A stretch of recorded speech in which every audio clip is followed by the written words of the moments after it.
मेरे प्यारे बच्चों, आज हम बात करने वाले हैं आपके सामाजिक विज्ञान के महत्वपूर्ण चैप्टर के बारे में, जिसका नाम है भारत में राष्ट्रवाद।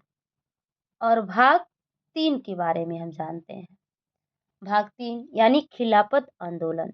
एक खिलाफत आंदोलन क्या था? खिलाफत आंदोलन साल 1919 से 1922 के बीच ब्रिटिश भारत में हुए एक राजनीतिक अभियान था।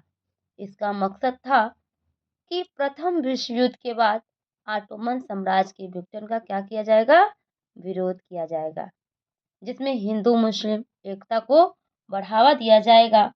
भारत विश्व युद्ध में तुर्की को करोड़ों हार के बाद ऑटोमन शासन पर कोई भी समझौते की अफवाह फैल चुकी थी, जिसमें बंबई में मार्च 1919 में खिलाफत एक कमेटी बनाई गई, जिसमें मोहम्मद अली और शौकत अली का क्या किया गया?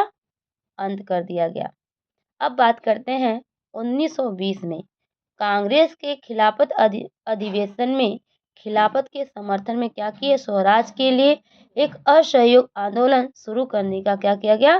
प्रस्ताव पारित किया गया। इसमें सहयोग आंदोलन। अब बात करते हैं असहयोग आंदोलन के बारे में। असहयोग आंदोलन क्या था?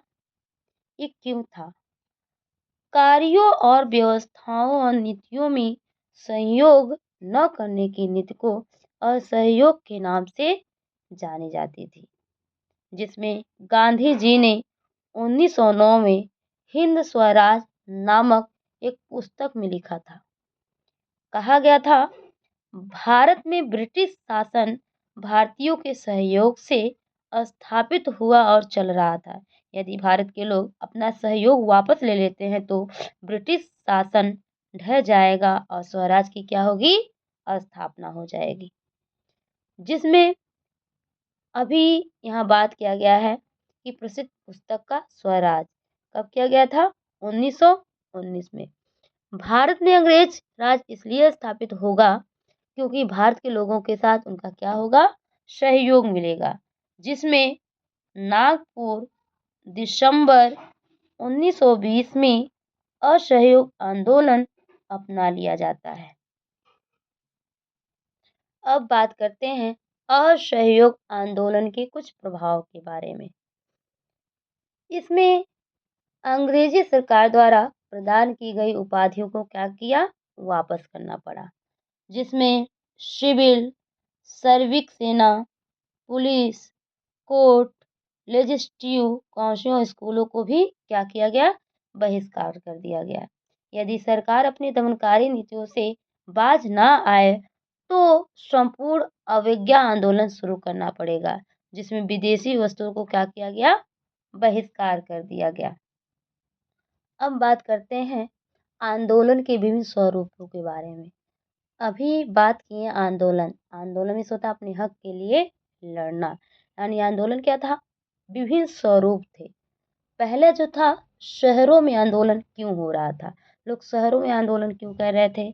शहरों में आंदोलन का शुभारंभ नगरीय मध्यम वर्ग की भागीदारी के साथ हुआ था। नगरों में हजारों विद्यार्थियों ने अपने स्कूल कॉलेज त्याग दिए थे, जिसमें प्रधानाचार्य और शिक्षकों ने भी त्यागपत्र दे दिए थे, जिसमें वकीलों ने मुकदमे लड़ने छोड़ दिए थे। मद्रास को छोड़कर सभी प्रांतों में परिषद चुनाव का क्या किया गया? बहिष्कार कर दिया गया था। अब बात करते हैं किसान वर्ग की। अब बात करते हैं किसान वर्ग की। किसान वर्ग की आंदोलन गांव में भी प्रवेश कर दिया गया था। युद्ध के पश्चात गांव के किसान, श्रमिक तथा आदिवासी भी आंदोलन में क्या हुए थे? जुड़ गए थे।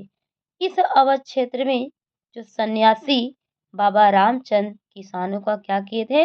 नेतृत्व संभाले हुए थे। वह इसमें पूर्व फीजी क्या हुए थे? गिरमिटिया मजदूरों के रूप में काम कर चुके थे। वह जमींदारों में ताकुलदारों के विरुद्ध आंदोलन भी कर रहे थे। अब बात करते हैं आदिवासी किसान की। अब बात करते हैं साइमन कमीशन के बारे में।